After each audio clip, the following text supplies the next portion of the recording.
Place the pills in a Ziploc bag along with the coffee grains and throw it away.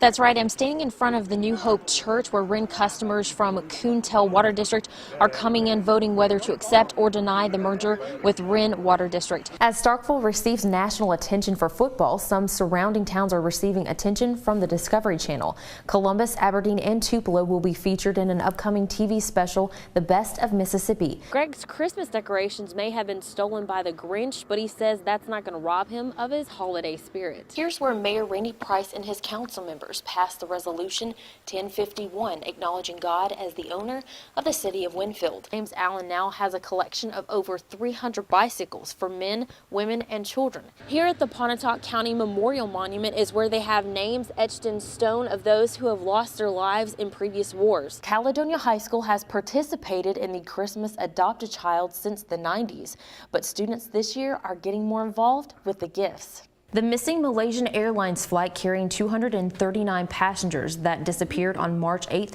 has yet to be found. From Adderall to Loratab, these powerful prescription drugs can be found in almost every home in America.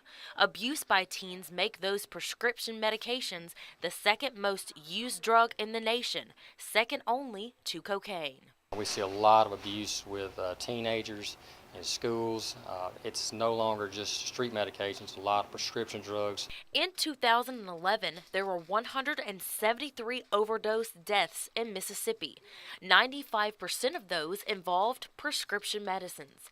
Now, the Lowndes County Prevention Partnership Program is targeting parents to help spread the message. They can easily access these drugs. They find them right at home in their medicine cabinets, and unless a parent is monitoring how much they have in the bottle, they never even know when they go missing. Cox says, clean out your medicine cabinet. A proper disposal of out-of-date medications is crucial. There are also some homemade solutions to get rid of the unwanted pills.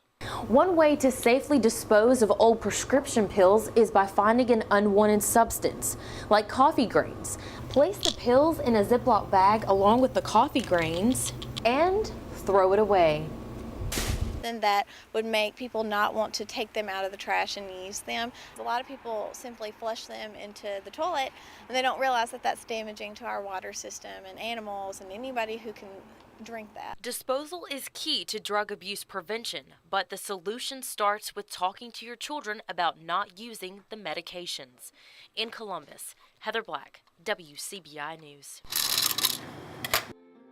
Keon Dosher is a natural musician. When he stands before a choir or sits in front of the ivory keys of a piano, he feels right at home. But it's how he learned to play that is truly inspirational. In 2001, Dosher was diagnosed with cancer after it was discovered in his sinus cavity. During his battle, the Make-A-Wish Foundation granted his one request: piano lessons. That's where he met Regina Weeks.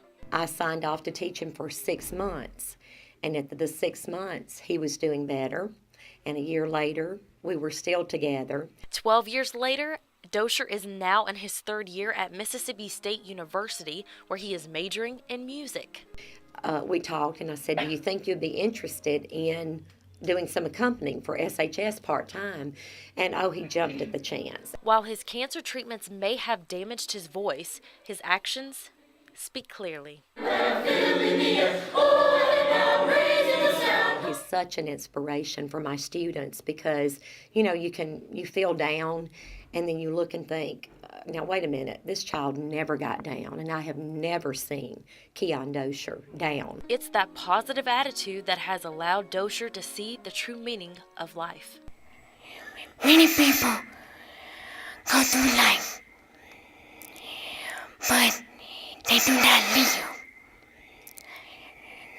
Always remember that life is precious. Life is beautiful. Every day is a gift.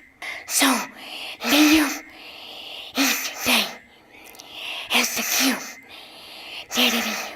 In Starkville, Heather Black, WCBI News.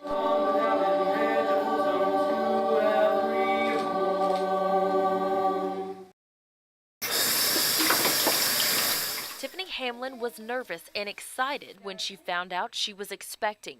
It wasn't her parenting skills she was questioning, but whether or not her child would be able to adapt to her disability. She has really just adapted to me and said, you know, this is mommy, this is the only thing I know, and she has just blossomed, as you can hear her running around. Kiara may only be 19 months old, but Tiffany says she can always tell the stay-at-home mom needs an extra hand. She'll help me come in the door. I have to put her down first, though. Sometimes I'll have things in my lap, and I'll go to sit them down on the floor, and she actually will reach and pick them back up and try to hand them back to me. I can get them, but she tends to think, hey, you know, help mommy out.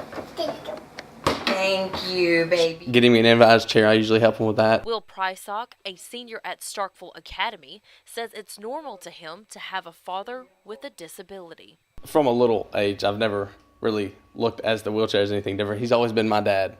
He's always been the guy there, always at any kind of sporting event. Dr. Donnie Prysock remembers the day his wife told him the exciting news.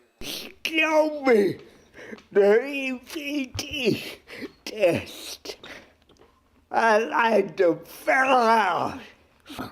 It was the happiest day of my life. Living with cerebral palsy all his life, Dr. Prysock knew parenting would have its challenges. He considers himself a very lucky man. But God has been great to me. He gave me a wonderful wife, a wonderful son. God is great. Thank you, God. These disabled parents are proving you don't have to let circumstances out of your control stand in the way of being a good role model. In the Golden Triangle, Heather Black, WCBI News.